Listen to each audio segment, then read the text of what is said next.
Bonjour, cette vidéo s'adresse à la classe de première spécialité du lycée Val-de-Durance. On va examiner ensemble la thématique de représentation des autres cultures, du thème de l'altérité. Et il me semblait nécessaire dans ce cours introductif, après avoir travaillé avec vous sur les animaux et le vivant, et sur la représentation de l'espace avec Copernic, de mettre dans un contexte historique cette thématique d'autrui. Et on va donc examiner ensemble en quoi la découverte d'un continent, un continent américain, a contribué à la découverte philosophiquement de l'autre, thématique moderne, thématique très humaniste, découverte de l'autre, découverte des autres cultures. Et puis, évidemment, on sera amené dans un deuxième temps à examiner en quoi ces différents regards, qu'ils soient apportés par les voyageurs ou par qu'ils soient créés par les écrivains eux-mêmes, par les philosophes, eh bien, vont amener à faire de l'autre et des autres cultures un miroir dans lequel chacun peut se mirer soi-même. D'une certaine manière, comment la prise de conscience de soi, la connaissance de soi, passait immanquablement par cette rencontre, cette médiation de l'autre. Alors, je le disais, premier point, on va essayer de contextualiser historiquement cette thématique des représentations d'autrui des autres cultures. Et alors, je vous propose de jalonner notre réflexion à l'oral de certaines dates. Alors, on peut dire que les Européens n'ont pas attendu les grandes découvertes pour s'ouvrir au monde, parce que dès le Xe siècle de notre ère, les peuples vikings, par exemple, exploraient l'Atlantique Nord. Et vous savez aussi que les côtes scandinaves de l'Europe avaient été parcourues aussi, et je vous demanderai de chercher vous-même sa date, parcourue par euh, le, le géographe marseillais qui s'appelle Pythéas. Et on sait aussi à quel point l'Égypte elle-même était un objet de curiosité et d'étude pour l'historien Hérodote de l'Antiquité aussi. Donc, je le disais, dans ce continent européen, dès le Xe siècle, les Vikings explorent l'Atlantique Nord jusqu'au continent américain, imaginez le nord-nord de l'Amérique. Tandis que les guerres de croisade vont multiplier sur plusieurs périodes les contacts avec le Proche-Orient. Par la suite, au XIIIe siècle, des marchands comme Marco Polo, le Génois, 1254-1324, vont se rendre jusqu'en Extrême-Orient par voie que par voie terrestre, et il va, Marco Polo, ouvrir ce qu'on appelle les routes de la soie, qui vont permettre de faire parvenir jusqu'à l'Europe des étoffes très rares, des métaux, mais aussi des épices, et faire de Venise un des carrefours commerciaux et culturels dans l'Europe. Mais en même temps que l'Europe est déjà, bien avant la découverte par Christophe Colomb de l'Amérique, bien avant cette date-là, on voit bien l'ouverture de l'Europe à d'autres mondes, mais la vision de ces Européens, il faut le savoir, elle est profondément influencée par la Bible et par des descriptions antiques, comme la géographie de Ptolémée autour de 100-170. Et cette description de la géographie de Ptolémée a déjà été redécouverte par les humanistes en 1406.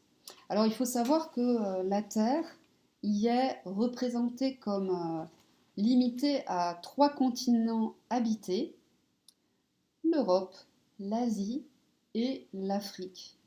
Aucune mention n'est faite à cette époque à la fois dans le monde, dans le livre biblique, mais aussi dans la cartographie d'un autre continent. Alors, on trouve cette représentation-là dans un tableau médiéval, ou plutôt autour de 1459-1453, Jean Mansel, La fleur des histoires, enluminure. Et qu'est-ce qu'on peut y voir? On y voit une sorte de voûte céleste, 3 continents bordés de mer ou d'océans. Et il faudra attribuer, je vous lis le petit passage, selon la Bible, après le déluge et l'échouage de l'arche de Noé, le monde fut partagé entre ses trois fils de Noé, Sem, l'Asie, Japheth, l'Europe, et Cham, l'Afrique, troisième continent. Donc ce monde européen qui s'ouvre au nord vers l'Amérique, sur le continent américain, le Proche-Orient à l'issue des guerres de croisade, l'Extrême-Orient avec Marco Polo, n'est pas tout à fait au fait, n'a pas du tout d'idée d'autres, comment dirais-je, de cet autre monde américain, mais est déjà traversé par des contacts. Il faut savoir aussi qu'au XVe siècle, au tout début du XVe siècle, c'est avec le monde musulman que les Européens entretiennent le plus de contacts directs. Il y a autour de relations diplomatiques, commerciales, mais également guerrières. Vous savez, nombreuses guerres entre les Turcs ottomans dans les Balkans, mais aussi l'avancée des chrétiens en Espagne. À la même date de découverte des Amériques, 1492, sachez que l'Espagne catholique chrétienne va reprendre des territoires qui étaient occupés pendant 700 ans par les Arabes en Espagne. Et voilà, donc il y a des liens déjà interculturels, mais parfois évidemment sous forme de guerre, mais pas seulement, entre l'Europe et une altérité, une différence. Quant à l'Espagne, il faudrait demander au professeur d'espagnol d'en parler, il le ferait mieux que moi. On appelle, il y a une siècle d'or, je crois, cette période très prodigieuse, qui dure à peu près 700 ans, au cours de laquelle, en Espagne, ont cohabité les trois religions monothéistes, le christianisme, le judaïsme et l'islam, jusqu'à l'éviction des juifs et des arabes musulmans par la chrétienté qui récupère des terres, voilà, qui étend ses possessions. Au-delà de la Méditerranée, les contacts sont avant tout également commerciaux, avec l'Afrique subsaharienne et l'Asie. Alors on peut dire que le XVe siècle vraiment va marquer une époque de conditions favorables aux explorations.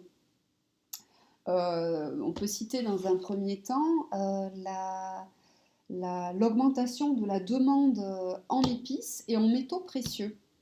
Les circuits traditionnels du commerce méditerranéen sont perturbés par l'expansion des Turcs, qui se poursuit après la chute de Constantinople en 1453.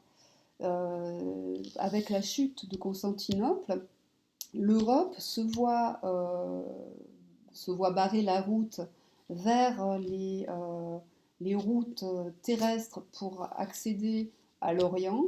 Et du coup, c'est comme s'il y avait une contrainte, une nécessité pour cette Europe à aller chercher ailleurs, par d'autres biais, d'autres ressources.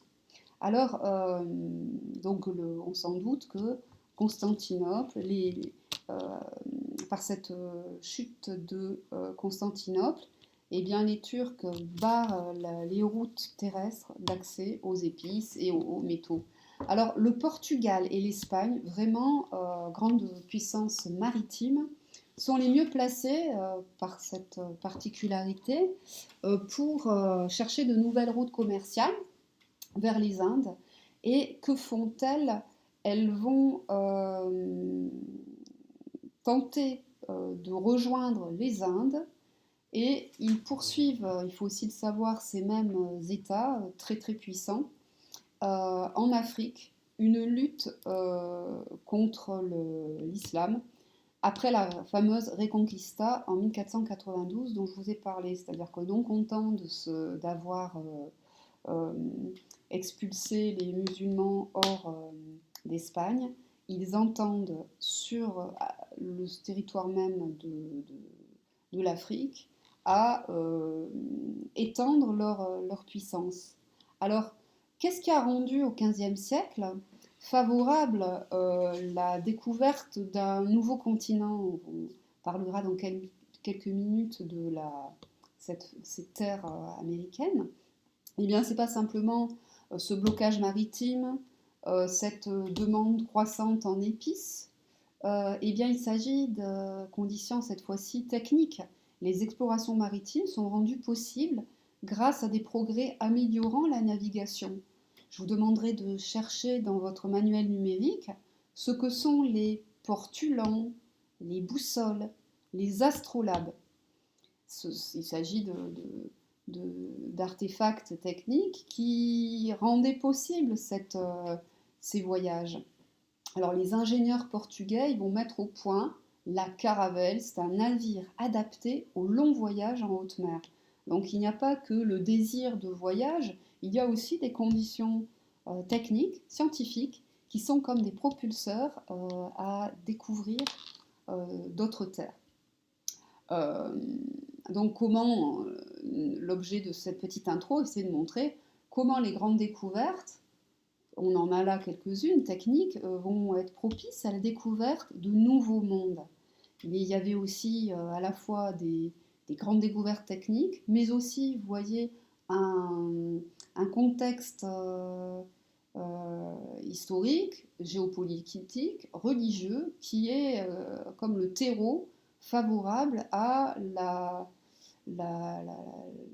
au mouvement maritime, au mouvement vers d'autres terres qui sont à l'origine de ces découvertes. Alors, l'élargissement du monde des Européens, c'est vrai que c'est vraiment va vraiment s'élargir, pardon, ce monde des Européens en un siècle.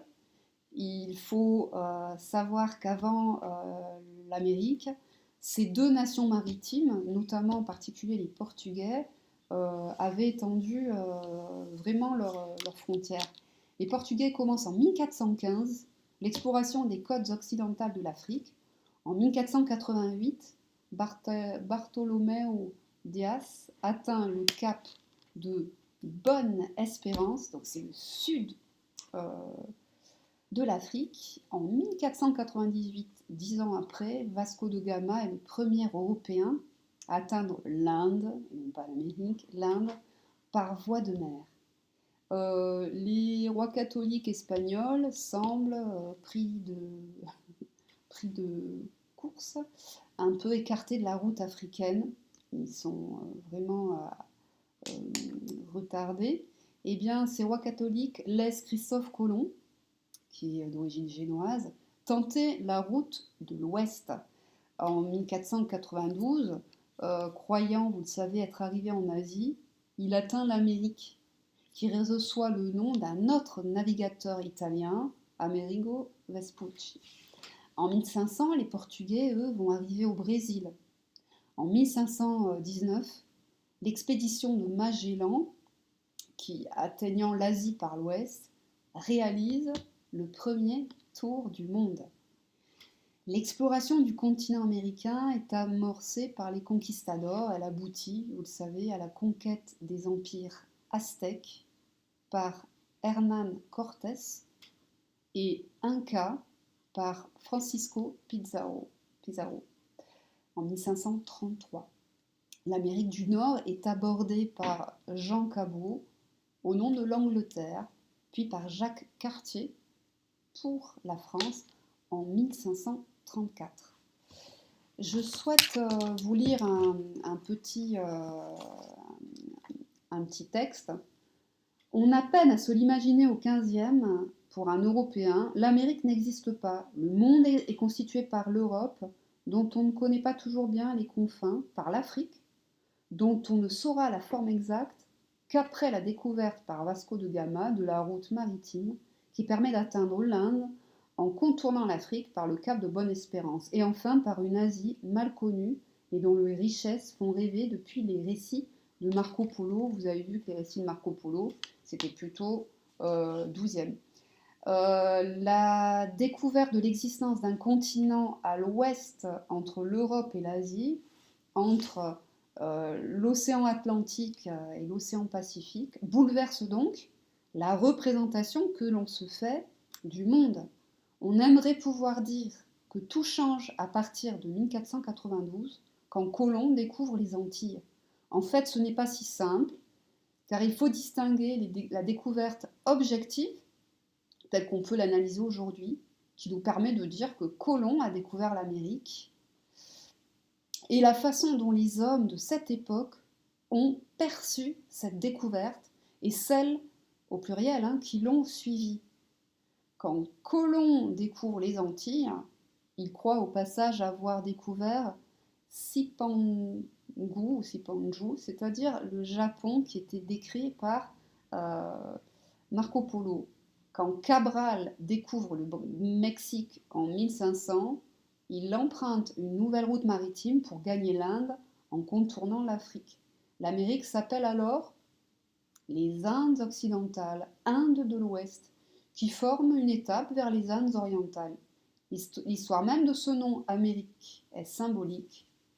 C'est un géographe, Waldseemüller, qui en 1507 nomme ce continent Amérique, du nom de l'explorateur Vespucci, comme je vous l'ai dit tout à l'heure, dont il pense alors qu'il a été le premier à découvrir l'Amérique, car cet homme-là, en 1507, ne connaît pas encore les voyages de Colomb.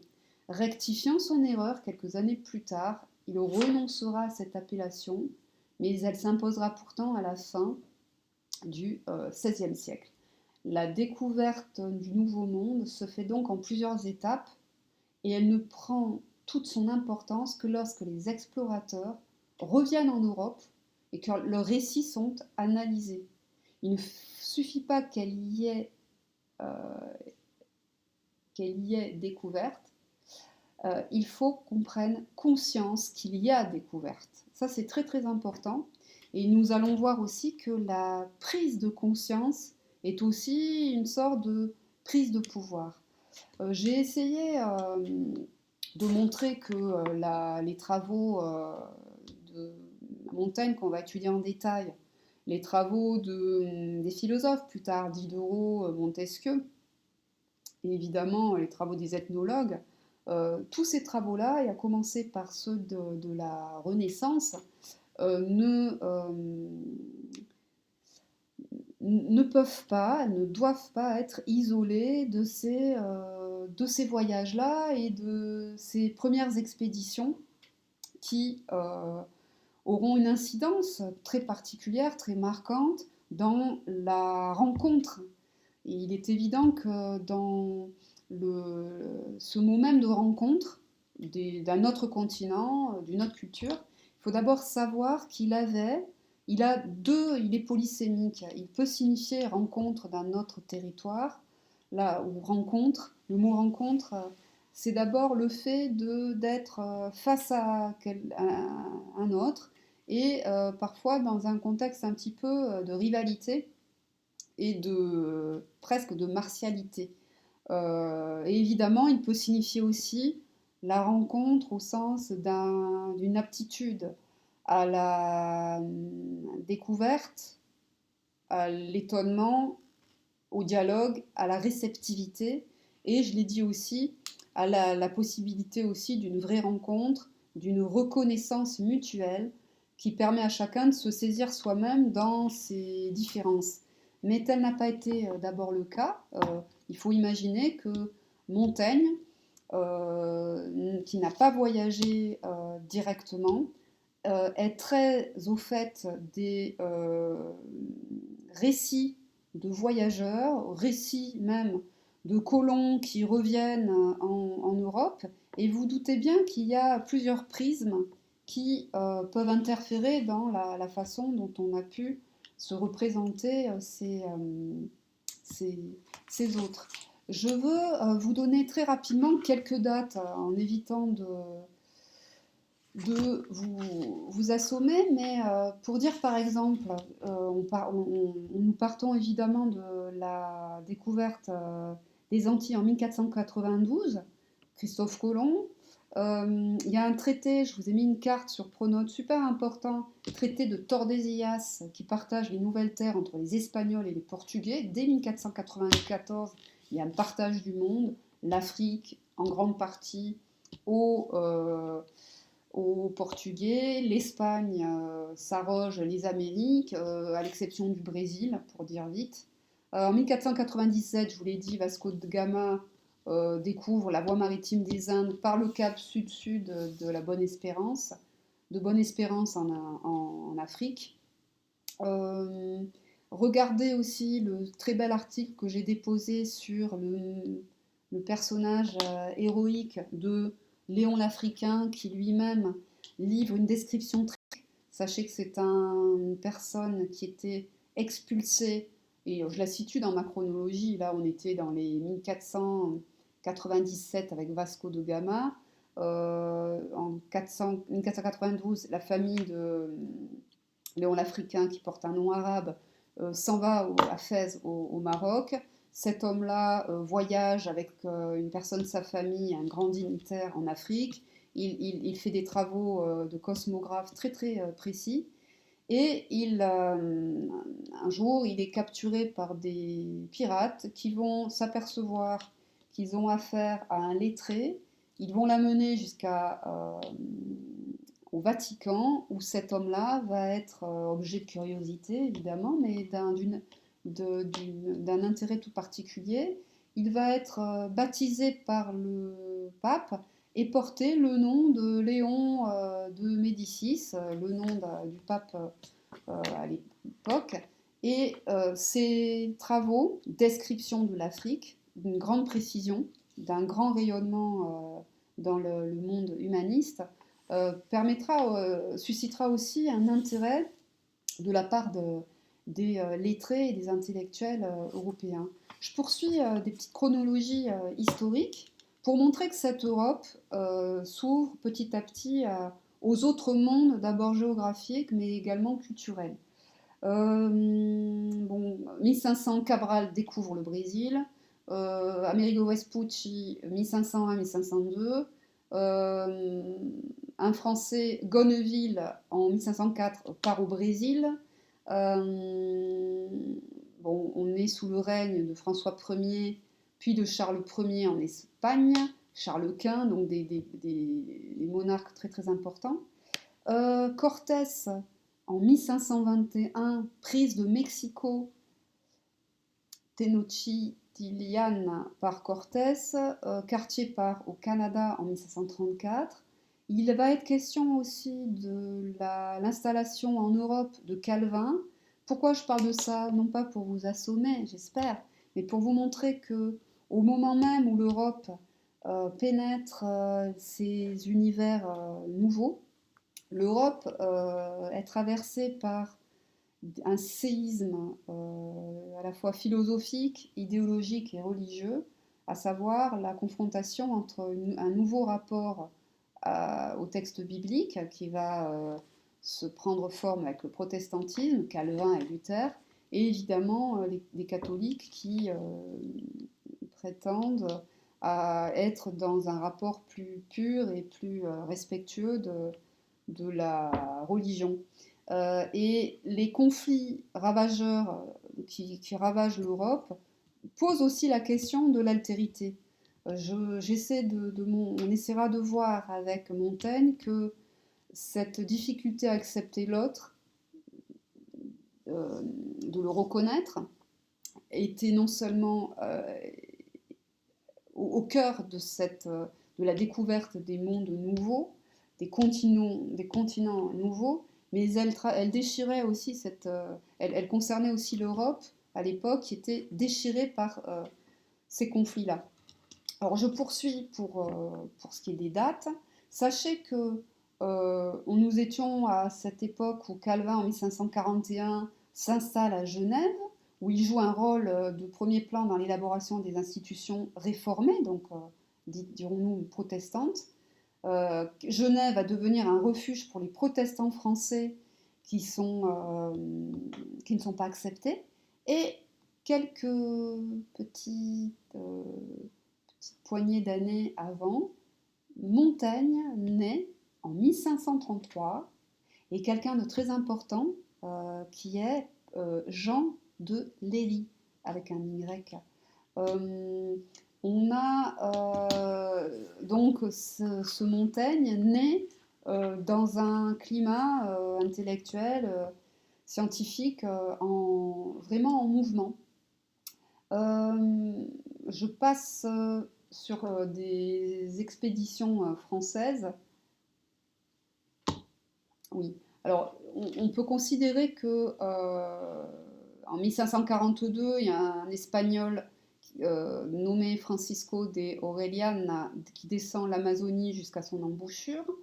À Rouen, c'est un événement majeur pour vous dans un texte futur à travailler quand on se reverra après ce confinement, mais je vais le mettre en ligne, un texte de Montaigne où il est question de personnes accueillies à Rouen. Donc en 1550, il y a une fête brésilienne à Rouen pour l'entrée d'Henri II et de Catherine de Médicis. Voyons cette mise en scène d'une fête brésilienne en l'honneur de monarques français. Était-il en réel lien avec des Brésiliens ou avait-il instrumentalisé ces Brésiliens? Est-ce qu'on était vraiment dans la rencontre de ce peuple ou dans une sorte d'instrumentalisation?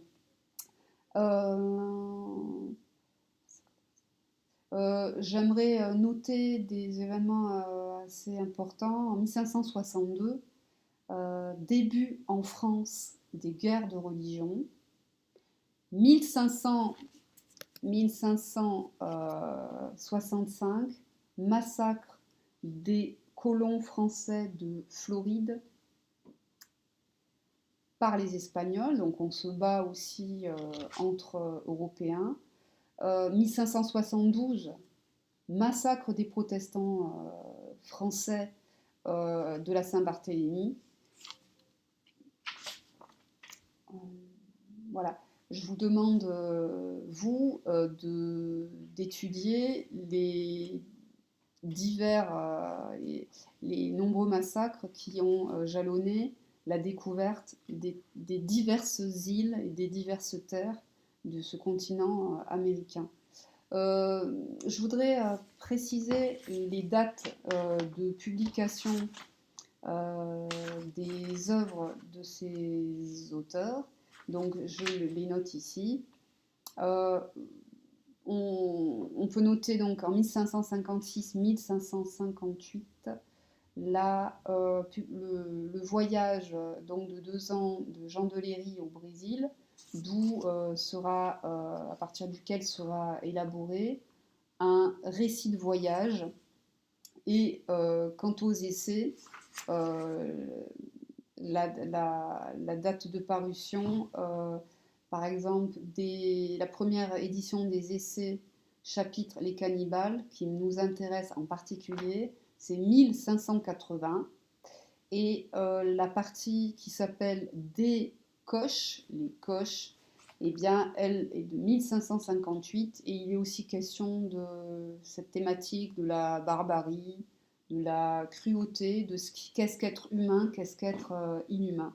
Je termine ce petit point sur la date de la mort de Montaigne en 1592 et celle de Jean de Léry en 1613. Donc je précise avec vous que il faut associer découverte d'un continent et découverte de l'autre et avoir à l'esprit que les divers regards portés sur ces autres permettent de le voir comme un miroir de soi. En tout cas, c'est toute la leçon qui traverse le travail de Montaigne. Je crois qu'il est temps maintenant de définir ce qu'on appelle l'altérité autrui. J'ai déposé donc sur Pronote un joli petit texte d'Hérodote qui montrait le regard qu'il porte sur les Égyptiens. Et je pense qu'il ne vous aura pas échappé à quel point il note des particularités sans jamais enfermer ces peuples dans une sorte d'infériorité ou d'inhumanité. Du coup, je définirai donc autrui ainsi. Autrui vient du terme alter, qui donne l'idée d'une différence, de particularité, mais on peut aussi avoir à l'esprit que tout l'enjeu d'une réflexion sur autrui, sur l'alter, c'est de le considérer comme constitutif d'une des multiples manières par lesquelles l'humanité s'exprime et se décline. Pour être plus clair, je dirais que autrui, c'est à la fois l'étranger, c'est celui qui n'est pas moi, celui qui qui est porteur d'une ou de plusieurs différences, mais qui me renvoie nécessairement à une interrogation à la fois sur ce qu'il est, mais sur ce que je suis moi-même en tant qu'humain. J'aime énormément ce texte comment dirais-je, de Hérodote, puisque les différences dont sont porteurs ces Égyptiens ne sont pas l'occasion pour lui de faire de cet étranger l'objet d'une discrimination et d'une sorte de relégation à quelque chose qui ne serait plus de l'humain. Le travail de l'humaniste, et en cela il a dû débroussailler parmi certains récits, notamment le récit de certains colons qui étaient motivés par des intérêts, nous le savons, économiques, par des élucubrations idéologiques, religieuses. Le travail de l'humaniste, c'est de démêler parmi les récits ceux qui ne retiennent d'autrui que ce en quoi il est porteur de différences qui l'éjectent hors de l'humain, alors que le travail philosophique est de cataloguer plusieurs distinctions, plusieurs modes de vie, modes de pratique, en montrant que il s'agit là d'une façon pour l'humanité de s'exprimer. Et en réalité, l'autre, vous le savez, on l'a vu, c'est à la fois celui que je ne suis pas, c'est l'étranger, porteur de différences linguistiques, culturelle, religieuse, mode de vie. Et d'étranger, il est évidemment, en portant toutes ces différences, quelque chose qui peut être étrange. Cette étrangeté, on sait qu'on peut avoir la volonté soit de la connaître, la découvrir, euh, partager, et ça entame, on s'en doute, cela un processus de reconnaissance mutuelle. Mais on le sait aussi, l'étranger étrange et peut être objet de discrimination et être ravalé du côté du non-humain. Et c'est tout ce travail-là auquel contribuera Montaigne, à la fois de se confronter au récit, et il a été très intéressé par le récit de certaines personnes qui étaient revenues d'Amérique.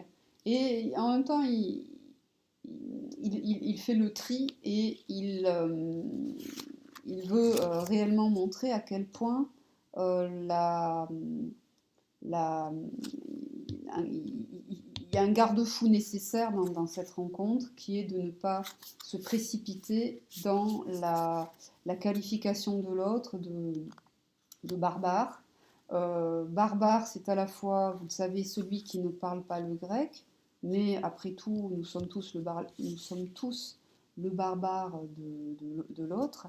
Mais barbare a pu aussi, on peut glisser vers un autre sens, qui est celui qui n'est pas un homme, celui qui est inhumain. Avant de conclure, pour nous préparer à un travail vraiment ciblé sur Montaigne, j'aimerais préciser une chose importante. Si le travail humaniste de Montaigne est vraiment de près pluriel de l'humain, il ne faut pas croire pour autant que son regard relativiste aboutisse à une sorte d'indifférence en matière de violence, de cruauté dans certaines pratiques. Ce qui, la règle non négociable sur laquelle Montaigne s'appuie lorsqu'il examine les pratiques de tel ou tel peuple, de telle ou telle tribu, ethnie d'Amérique, c'est toujours de voir donc, en quoi un groupe humain, bien que très très très différent et foncièrement étrange, en quoi ce groupe-là humain s'efforce de canaliser la violence, en quoi, même dans l'exercice de la guerre, ce peuple s'astreint à des règles euh, civiles pour, lorsque par exemple on capture un guerrier d'une peuplade différente, tout ce qu'on fait pour éviter de le soumettre à des tortures. Voilà, ce qui permettra à Montaigne de parler de barbarie au sens d'inhumanité, c'est lorsqu'on donne la mort de manière gratuite et dans une plus grande cruauté. Et à ce titre, il dira en fait que certaines coutumes, y compris le cannibalisme dans les peuples d'Amérique, sont sans doute une sorte de choc pour l'idée d'une raison universelle. La raison ne peut pas valider ce cannibalisme, mais il dit que si on comparait certains rites cannibales avec la façon dont des protestants ont été brûlés vifs, massacrés, notamment lors du massacre de la Saint-Barthélemy, il est évident que le barbare, ce n'est plus l'autre de l'autre continent, celui qui n'a pas de haut de chausse, c'est-à-dire les vêtements qu'on portait en Europe. Le barbare est celui qui ne se contient en rien lorsqu'il administre la mort, qui torture, qui brûle. Et il y a je vous l'ai dit tout à l'heure en présentant les dates, ne pas perdre de vue que cette Europe qui passe l'océan, les océans et qui découvre d'autres continents et donc d'autres cultures est elle-même traversée par une grosse problématique, un gros rejet quant à l'altérité, le rejet de l'autre, l'autre religion, etc. Et du coup, je termine avant de focaliser que sur Montaigne dans une prochaine vidéo. Les, la thématique de l'altérité des Américains permettra donc à Montaigne de s'interroger en prenant de la distance géographique sur la thématique de l'altérité en Europe, entre catholiques et protestants, mais aussi sur cette fameuse thématique de l'inhumain. Donc pour conclure, autrui, porteur de différence, mais une sorte de visage, un des visages de l'humanité, humanité qui ne peut pas se résumer à une seule couleur, qui se décline dans une diversité à ne pas discriminer. Et la chose la plus importante est de reconnaître à tout ce qui est étranger et étrange une marque d'humanité. Le barbare est celui qui érige son mode de vie dont il n'a jamais pris la peine d'interroger les fondements ou les non-fondements et qui érige son monde clos en monde universel. Voilà, premier point. Et puis nous nous retrouvons autour de Montaigne en particulier et de Jean de Léry qui décrit le Brésil. À bientôt!